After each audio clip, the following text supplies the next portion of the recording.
This Lellan Top video is sponsored by Winzo. Download the app now and win cash daily.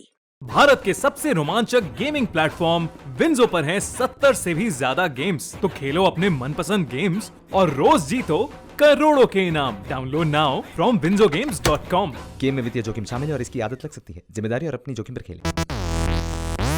26 साल की आयशी घोष पश्चिम बंगाल में विधानसभा का चुनाव लड़ेंगी।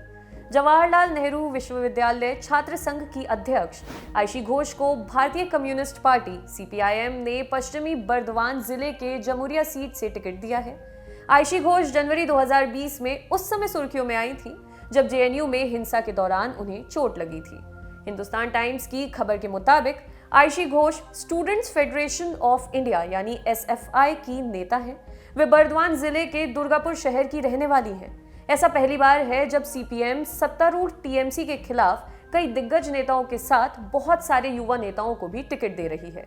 सीपीएम के अन्य युवा नेताओं में छात्र संगठन एसएफआई के राज्य सचिव सृजन भट्टाचार्य और सीपीएम के यूथ विंग डीवाईएफआई की मीनाक्षी मुखर्जी भी शामिल हैं, जिन्हें टिकट दिया गया है। मीनाक्षी मुखर्जी नंदीग्राम में मुख्यमंत्री ममता बनर्जी और बीजेपी के नेता शुवेंदु अधिकारी के खिलाफ चुनाव लड़ेंगी।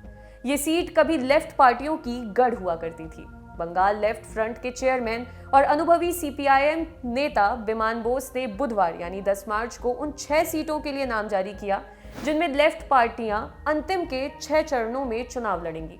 बंगाल की 294 सीटों में से पहले 60 और दूसरे चरण के चुनाव के लिए वाम उम्मीदवारों के नामों की घोषणा पिछले सप्ताह की गई थी। मौलवी अब्बास सिद्दीकी की पार्टी इंडियन सेक्युलर फ्रंट भी तीसरे मोर्चे के सहयोगी के रूप में चुनाव लड़ रही है।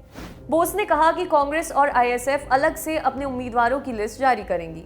एसएफआई के राष्ट्रीय महासचिव मयूख बिस्वास ने कहा, ये पहला मौका है जब जेएनयू छात्र संघ के किसी मौजूदा अध्यक्ष को विधानसभा चुनाव लड़ने का मौका दिया गया है। हालांकि हम आयशी घोष की सुरक्षा को लेकर चिंतित हैं, क्योंकि जमुरिया कोयला माफिया के लिए स्वर्ग बन गया है। आयशी घोष के खिलाफ कई मामले लंबित हैं। हालांकि वे खुद इस घटना में हिंसा का शिकार हुई थीं। 5 जनवरी 2020 की रात जब जेएनयू में हिंसा हो रही थी, उसी दौरान 4 मिनट के अंतर पर 2 एफआईआर दर्ज हुई। दोनों ही एफआईआर में आयशी घोष को नामजद किया गया। फिल्म अभिनेत्री दीपिका पादुकोण जब जेएनयू पहुंची तो आयशी घोष से भी मिली थी। आपके लिए खबर लिखी थी हमारे साथी डेविड ने।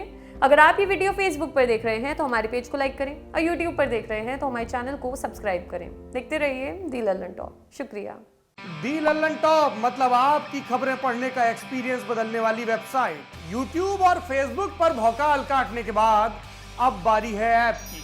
लल्लन टॉप ऐप जो लॉन्च होते ही कुछ ही घंटों में बन गया था नंबर 1। प्ले स्टोर से एंड्रॉयड ऐप इंस्टॉल कीजिए और जुड़े रहिए लल्लन टॉप खबरों से। अब एक ही जगह पर मिलेंगे पॉलिटिकल किस्से, लल्लन टॉप शो, चुनावी कवरेज, पड़ताल और आसान भाषा में। पाइए लल्लन टॉप की वीडियो सबसे पहले, फेसबुक और यूट्यूब से भी पहले। खबरें और वीडियो का आपको मिलेगा नोटिफिकेशन। बड़ी खबर हो या फिर हो किस्से, सब आपके फेवरेट सेक्शन आपको हैं बताने। इतना ही नहीं, क्रिकेट मैच का स्कोर और इलाके में मौसम का जोर भी जानिए। आज ही गूगल प्ले स्टोर पर जाइए और दी लल्लन टॉप ऐप इंस्टॉल कीजिए।